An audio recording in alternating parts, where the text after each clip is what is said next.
Champions cup 2024 जिसके शुरू होते साथ ही पाकिस्तान के कुछ एक्स क्रिकेटर्स, बाद में भारतीय मीडिया के कुछ एंकर पर्सन्स और पाकिस्तान क्रिकेट के बुग्स में डूबे हुए कुछ पाकिस्तानी जो यूट्यूबर्स हैं, उन्होंने ये चूरन बेचने की कोशिश की थी कि पाकिस्तान क्रिकेट बोर्ड जो है वो सिर्फ और सिर्फ पाकिस्तान क्रिकेट फैंस की नजरों में जो धूल है वो झोंकने की कोशिश कर रहा है और इस चैंपियंस कप का पाकिस्तान को कोई फायदा नहीं होगा। लेकिन आज जो final match Markhors versus panthers खेला गया, इस मैच के अंदर जो परफॉर्मेंस दी गई सर्टेन क्रिकेटर्स की जानिब से, सर्टेन प्लेयर्स की जानिब से, सो उन परफॉर्मेंसेस को देखकर कहा जा रहा है कि जनाब देखें, अगर भारत के पास बुमराह है, वो बुमराह जिसको जब भी कप्तान बॉलिंग के लिए लाता है तो वो विकेट निकाल कर देता है, तो पाकिस्तान को भी उस तरह का जो क्वालिटी बॉलर है वो मिल चुका है। और पाकिस्तान के ना सिर्फ एक बल्कि दो बॉलरों के हवाले से यह कहा जा रहा है कि ये बुमराह जितने खतरनाक हैं, या यूं कह ले कि समहाउ उनको बुमराह के ऊपर जो एडवांटेज है वो हासिल है। वो किस तरह से, ये डिटेल्स आज की वीडियो में मैंने आपके साथ शेयर करनी है। इसके अलावा मोहम्मद हुसनैन जो इस टूर्नामेंट के आगाज से पहले या इस टूर्नामेंट के पहले मैच में जब इनिशियल ओवर्स उन्होंने फेंके थे तो उनको फैंटी लगी और उसके बाद अहमद शहजाद साहब ने कहा था कि ये क्या कर रहे हैं आप, एक बॉलर जिसका जनाब एक्शन बेहतर नहीं था, जो रिदम के अंदर नजर नहीं आ रहा, तो वो नई बॉल के साथ जो गेंदे हैं वो कर रहा है। लेकिन at the end of the tournament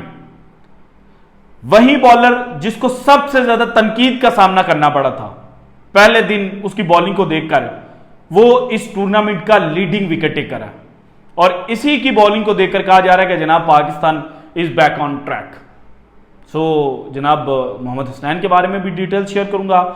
इसके अलावा चैंपियंस ट्रॉफी 2025 जो पाकिस्तान के अंदर मिड फरवरी में जनाब ऑर्गेनाइज की जाएगी, इस चैंपियंस ट्रॉफी के हवाले से जनाब अगर आज से 2 हफ्ते पहले की बात की जाए तो यह कहा जा रहा था कि पाकिस्तान का कोई चांस नहीं है, पाकिस्तान बांग्लादेश से हार गया है, पाकिस्तान T20 वर्ल्ड कप में यूएसए से हारा था, पाकिस्तान ओडीआई वर्ल्ड कप में अफगानिस्तान से हार गया था। सो पाकिस्तान क्रिकेट जो है वो अपने डिक्लाइन की जानिब है। फिर सौरव गंगोली जो भारत के दादाए क्रिकेट है, उन्होंने तो जनाब ये तक कह दिया था कि अगर पाकिस्तानी गुस्सा ना करें तो पाकिस्तान की जो करंट टीम है उसको देखकर ये लग रहा है कि पाकिस्तान के अंदर टैलेंट खत्म हो चुका है, टैलेंट की कमी है। लेकिन अब चैंपियंस कप में जो खिलाड़ियों ने परफॉर्मेंस दी है तो उसको देखकर यह कहा जा रहा है कि चैंपियंस ट्रॉफी 2025 अब पाकिस्तान की है। इसके पीछे की कहानी क्या है ये भी आपके साथ शेयर करता हूं। लेकिन सबसे पहले जनाब अगर आज मैच डिटेल की बात की जाए तो मार्कोर्स बैटिंग फर्स्ट कर रहे थे और एक कांटेदार मुकाबले की तवक्को की जा रही थी, लेकिन मार्कोर्स के जनाब जो जैन अब्बास हैं, सबसे पहले उनकी विकेट जो है वो मोहम्मद हुसनैन ने हासिल की। उसके बाद फखर जमान को क्रीज के ऊपर ज्वाइन किया कामरान गुलाम ने, और कामरान गुलाम और उनके हवाले से पाकिस्तान क्रिकेट के कुछ सर्कल्स जो हैं वो ये कह रहे थे कि देखिए Babar Azam out of form है, बल्कि शुएब जट साहब ने तो बकायदा एक वीडियो की थी कि कामरान गुलाम के साथ नाइंसाफी की जा रही है और वो जो चीजें इंडिकेट कर रहे थे वो ये बता रहे थे कि कामरान गुलाम जो है उसको टीम के अंदर होना चाहिए, बाबर आजम को टीम से बाहर होना चाहिए। वो उनका अपना ओपिनियन है। लेकिन कामरान गुलाम जो इस टूर्नामेंट के अंदर 2 सेंचुरी स्कोर कर चुके थे वो जनाब क्रीज के ऊपर आए और Ali Raza the youngest player of this Champions Cup, उसने कामरान गुलाम की जो विकेट है वो हासिल की। देन हसीबुल्ला खान और फखर जमान ने जो मार्कोर्स की शिप थी उसको थोड़ा सा जनाब जोर लगाकर आगे खींचने की कोशिश की, लेकिन जैसे ही शादाब खान साजिद खान को बॉलिंग पर लेकर आए तो उसके बाद जो रन्स का फ्लो था वो जनाब खत्म हुआ और फिर जो हसीबुल्ला खान है वो जनाब 82 रन जब मार्कोर के हुए तो आउट हो गए। आगे बढ़कर खेलना चाहते थे, उन्होंने खुद ही गेंद जो है उसको यार करवा लिया और बोल्ड हो गए। साजिद खान ने उनकी विकेट हासिल की। उसके बाद जनाब साजिद खान जब अपना अगला ओवर करने के लिए आए तो पहली गेंद के ऊपर फखर जमान जो है उन्होंने भी बाहर निकलकर लेग साइड पर जिस तरह से इस सुद्दी को शॉट्स खेलते हैं उस तरह से शॉट खेलने की कोशिश की, लेकिन वो भी आउट हो गए। और जनाब 84 के ऊपर जब 4 खिलाड़ी आउट हुए तो देन इफ्तिखार अहमद के जो नाजुक कंधे हैं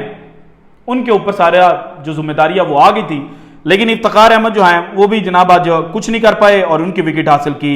मोहम्मद हुसैन ने। फिर उसी ओवर के अंदर अब्दुल समद, जिन्होंने इस टूर्नामेंट के पहले ही मैच में इसी पैंथर्स की बॉलिंग लाइनअप की ठुकाई की थी, वो भी जनाब अंडे के ऊपर आउट हो गए। और देन जनाब it was just a matter of time के अभी जो ऑल टीम है वो आउट हो जाएगी और अल्टीमेटली जनाब 34 से भी कम ओवरों के अंदर जो मार्कोर्स की टीम है वो 122 रन के ऊपर आउट हो गई। और मोहम्मद हसनैन ने 3 विकेटें हासिल की, अली रजा ने 1 विकेट हासिल की, साजिद खान जब बॉलिंग कर रहे थे और जब उनका स्पेल खत्म हुआ तो सईद अजमल जो हैं उनको जो माइक है उसके ऊपर कमेंटेटर्स ने लिया हुआ था, वो कह रहे थे कि it is the most economical bowling in this tournament. So अब ये पता चल रहा है कि साजिद खान के साथ ज्यादती की गई थी। साजिद खान इनिशियली जो पैंथर्स की टीम है उसका हिस्सा नहीं थे और ये इनकी टूर्नामेंट का पहला मैच था और पहले ही मैच के अंदर उन्होंने जनाब जिस तरह से हसीबुल्लाह खान और फखर जमान को बांधा है ना, तो ये जनाब बहुत बड़ी अचीवमेंट थी उनकी। और फिर दोनों की विकेटें, दोनों सेट बैट्समैन, दोनों खतरनाक बैट्समैन, दोनों के बारे में यह कहा जाता है कि पाकिस्तान क्रिकेट का फ्यूचर इनके हाथ में है। दोनों की विकेटें जनाब साजिद खान जो हैं उन्होंने हासिल की। इमाद बट विकेटलेस रहे लेकिन 5 ओवर किए। देन शादाब खान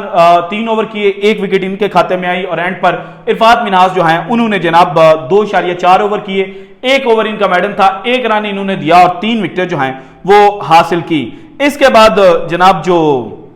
मार्कोर्स के खिलाफ पैंथर्स की टीम है वो जनाब बैटिंग करने के लिए आई। और अब जबकि मैं ये वीडियो रिकॉर्ड कर रहा हूं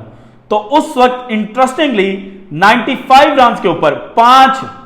खिलाड़ी पैंथर्स के आउट हो चुके हैं, 5 विकेटें यानी कि गिर चुकी हैं। और रिजवान महमूद और शादाब खान वो इस वक्त क्रीज के ऊपर खड़े हैं। अब जनाब जो रन्स पीछे चाहिए वो सिर्फ और सिर्फ 28 हैं, लेकिन अगर कोई मौजा होता है और बहुत बड़ा कोलैप्स हो जाता है तो उसी सूरत में जो मार्कोर्स की टीम है वो ये मैच जीत सकती है, वरना जनाब जो चीजें हैं वो मार्कोर्स के हाथ से निकल चुकी हैं क्योंकि 28 रन और पीछे जनाब 34.2 ओवर्स बाकी हैं। शादाब खान सीनियर और एक्सपीरियंस्ड खिलाड़ी हैं, ये जनाब थोड़ा सा टाइम भी इनको स्पेंड करना तो पड़ा तो करेंगे। और इसको देखकर यही कहा जा सकता है कि ये भी जनाब it is a matter of time कि कब मैच जो है वो खत्म हो जाता है। उमर सदीक ओपनर के तौर पर आए थे अब्दुल वाहिद बंगलजई के साथ पैंथर्स के लिए और बंगलजई ने 41 रन स्कोर किए, उमर सदीक 19। साजिद खान उनको प्रमोट किया गया। साजिद खान को बैटिंग का बड़ा शौक है तो आए और उन्होंने आते साथ जो जनाब अपनी ऑलराउंड एबिलिटी है वो शो करने की कोशिश की, लेकिन जनाब वो ज्यादा पे बैक नहीं कर पाए और 13 गेंदों के ऊपर 15 रन स्कोर किए, जबकि उस्मान खान ने 8 गेंदों के ऊपर 13 रन स्कोर किए। और राइट नो रिजवान महमूद और शादाब खान जो है वो जनाब क्रीज के ऊपर मौजूद हैं और 96 के ऊपर 5 खिलाड़ी आउट हो चुके हैं। 27 रन जो हैं वो पैंथर्स को मजीद जीतने के लिए चाहिए। आकिब जवेद ने 2 विकेट हासिल की, शाहनवाज धानी 1 विकेट, इफ्तिखार अहमद विकेटलेस रहे, जाहिद महमूद 1 ओवर किया, 2 रन देकर कोई विकेट नहीं। और मोहम्मद इमरान जो हैं उन्होंने जनाब अपने पहले ही ओवर के अंदर 2 विकेटें अब्दुल वाहिद बंगलजई और हैदर अली की जनाब हासिल कर रखी हैं और हैदर अली अंडे के ऊपर आउट हुए। अब आते हैं जनाब जो खिलाड़ी जिनके बारे में बातें की जा रही हैं। सबसे पहले तो मोहम्मद हसनैन, इनको किसी जमाने में कहा जाता था कि जनाब गेंद ना दे कप्तान, क्योंकि ये जब भी आएंगे तो रन्स लीक करेंगे। और अगस्त के अंदर जो एलपीएल खेली गई है तब तक भी अगर देखा जाए ना तो मोहम्मद हसनैन उतने इफेक्टिव नजर नहीं आ रहे थे। 1-2 मैच के अंदर अच्छी बॉलिंग की, लेकिन बाकी मैचेस के अंदर इनको मार भी पड़ी थी। लेकिन जो इनका जनाब कैरियर उठा है उसके पीछे जो इन्होंने खुद से जाकर ट्रेनिंग की है ना इंग्लैंड के अंदर, वो करार दी जा रही है। और वहां पर इन्होंने जनाब जो रिदम हासिल किया वो अब इस टूर्नामेंट के अंदर नजर आया, क्योंकि इस टूर्नामेंट के लीडिंग विकेट टेकर के तौर पर तो जनाब जो मोहम्मद हसनैन है वो सामने आए हैं। लेकिन जो इंटरेस्टिंग फैक्ट है मोहम्मद हसनैन के बारे में, उन्होंने जनाब जो तीनों फेजेस हैं, इनिशियल ओवर्स, मिडल ओवर्स और डेथ ओवर्स, इन तीनों फेजेस के अंदर विकेटें हासिल की। अगर पहले मैच की बात की जाए तो पहले जो फेज था इनिशियल फेज उसके अंदर ये विकेट नहीं हासिल कर पाए, लेकिन फिर मिडल ओवर्स और एंड ओवर के अंदर जाकर इन्होंने एक विकेट हासिल की। उसके बाद सेकंड मैच अगेंस्ट डॉल्फिन्स, वहां पर इन्होंने 5 विकेटें हासिल की थी। और यहां पर जनाब अगेन इनिशियल मैच के अंदर सेकंड मैच में भी पहले 3 ओवरों के अंदर यानी कि जो पहला पावर प्ले का ओवर था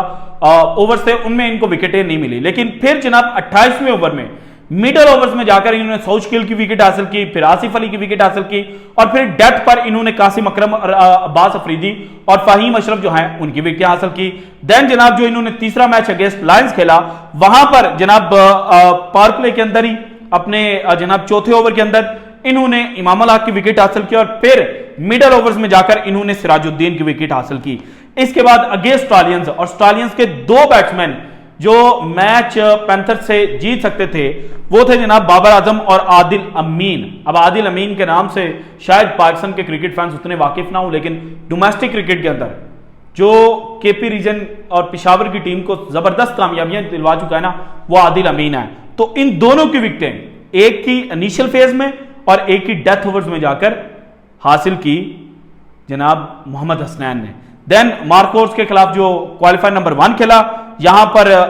कामरान गुलाम और रिजवान की विकेटें हासिल की। उसके बाद इनिशियल जो इनका स्पेल था उसी के अंदर फखर जमान की विकेट हासिल की, और यहीं पर उन्होंने जो मार्कोर्स की कमर है वो तोड़कर रख दी थी। और आज के मैच में जैन अब्बास की इन्होंने विकेट जनाब अपना जो दूसरा ओवर था उसके अंदर हासिल कर ली, लेकिन बाद में जब मिडल ओवर्स में इनको जनाब कप्तान बॉलिंग के लिए लेकर आए शादाब खान, तो वहां पर इन्होंने इफ्तिखार अहमद और अब्दुल समद जो हैं उनको एक ही ओवर के अंदर आउट किया, और जब ये दोनों खिलाड़ी आउट हुए तो फिर पता चल गया था कि जो मार्कोर्स हैं उनकी जनाब जो कहानी है वो खत्म हो चुकी है। और इसके अलावा जो मोस्ट इकोनॉमिकल बॉलर हैं, तो उस लिस्ट में जो मोहम्मद हसनैन है वो तीसरे नंबर के ऊपर है। मीर हमजा 4.57 की इकॉनमी से 6 विकेटें इस टूर्नामेंट में हासिल कर चुके हैं। आकिफ जुवेद ने 4.59 की इकॉनमी से 5 विकेटें हासिल की थी आज बॉलिंग से पहले तक, लेकिन मोहम्मद हसनैन ने 5.18 की इकॉनमी के साथ 17 विकेटें हासिल की हैं। सो ये वो चीज है जिसके बारे में कहा जा रहा है कि जिस भी फेज में इस बॉलर को लाया गया इसने विकेटें हासिल किया, और ये जनाब यंगस्टर भी है, इसके पास अच्छी पेस भी है, तो ये जसप्रीत बुमराह के ऊपर एडवांटेज जो है वो रखता है। इसके अलावा जो दूसरा बॉलर वो है Ali Raza. Ali Raza youngest player of this Champions Cup है, लेकिन जब इनको मौका मिला और जिस तरह से इन्होंने परफॉर्मेंस दी है तो इन्होंने जनाब दुनिया क्रिकेट को हिलाकर रख दिया। और आज भी जिस लाइन एंड लेंथ के ऊपर, जिस एंगल के साथ ये बॉलिंग कर रहे थे, उसको देखकर कहा जा रहा था कि जनाब ये सिर्फ 17 साल का लड़का है, और इसका माइंड जो दुनिया क्रिकेट के बड़े खतरनाक बॉलर है ना उनसे भी ज्यादा चलता है। तो ये जनाब अभी एनर्जेटिक है, अभी बिल्कुल फ्रेश ब्लड है। तो अगर इसको प्रॉपर तरीके से अपॉर्चुनिटी दी गई और प्रॉपर वे में लेकर चला गया तो देन जनाब ये आने वाले वक्तों में जसप्रीत बुमराह की जो जगह है वो ले लेगा। ये जनाब जो बातें हैं वो इनके हवाले से की जा रही हैं, और अब इन सब के मुंह पर तमाचा है जो कहते थे पाकिस्तान के अंदर टैलेंट खत्म हो चुका है, पाकिस्तान के बॉलर्स नहीं है, पाकिस्तान के पास बैट्समैन नहीं है, इस टूर्नामेंट से हमें क्या मिलेगा? तो इस टूर्नामेंट से हमें टैलेंट मिला है, अब उस टैलेंट को ग्रो किया जाएगा तो देन जनाब पाकिस्तान को दोबारा से वो उसका जो खोया हुआ मुकाम है वो हासिल हो जाएगा। और इसके अलावा जनाब ये जो लड़के सामने आए हैं, इन लड़कों के अंदर ये सलाहियत है कि ये चैंपियंस ट्रॉफी जितवा सके। और अगर पाकिस्तान क्रिकेट जो है वो सीनियर जूनियर का कॉम्बिनेशन लेकर चलता है, ये नहीं देखता कि जनाब जो सीनियर है वो अगर परफॉर्मेंस नहीं भी दे रहा तो फिर भी प्लेइंग 11 के अंदर डालना, क्योंकि पाकिस्तान अगर एशिया कप 2023 से शुरू करे ना तो मेन प्रॉब्लम क्या था, इंडिया वाले मैच से जो 10 और 11 सितंबर को खेला गया, हमें जनाब अर्ली ऑन विकेटें नहीं मिली, और उसके बाद जहां पर भी पाकिस्तान खेला अर्ली ऑन विकेटें पाकिस्तान को नसीब नहीं हुई, जहां पर मिली वहां पर मैच पाकिस्तान ने विन किया, और वो इक्का दुक्का मैचेस थे। सो अब जनाब नसीम, शाहीन, मोहम्मद हसनैन तीनों पाए के बॉलर हैं, तीनों नई गेंद के साथ विकेटें हासिल करने की एबिलिटी रखते हैं, और मोहम्मद हसनैन चूंकि इस चैंपियंस कप के जनाब हीरो हैं, सो इसलिए इनको अगर मौका मिला और ये पाकिस्तान को जनाब अब T20 फॉर्मेट और ODI फॉर्मेट में रिप्रेजेंट करते हैं तो देन चैंपियंस ट्रॉफी में भी ये पाकिस्तान के लिए विकेटें इनिशियली अर्ली ऑन हासिल करके देंगे, और बाद में जो बॉलर्स हैं उनके लिए चीज़ें जो हैं वो ईजी हो जाएंगी। फिर मिडल ओवर्स में भी ये बॉलिंग करते हैं, डेथ ओवर्स में भी बॉलिंग करने का जो एक्सपीरियंस है वो इनके पास है। सो ये वो चीज़ है जिसको देखते हुए कहा जा रहा है कि चैंपियंस ट्रॉफी 2025 में जो पाकिस्तान के चांसेस है ना वो इस वक्त आसमान को छू रहे हैं। So this is it from today's episode. अगर आपको वीडियो पसंद है तो लाइक कीजिएगा, ज्यादा से ज्यादा शेयर कीजिएगा, अपनी कीमती राय का इज़हार लाजमी कीजिएगा, और अगर आपने अब तक चैनल को सब्सक्राइब नहीं किया तो कर दें। शुक्रिया।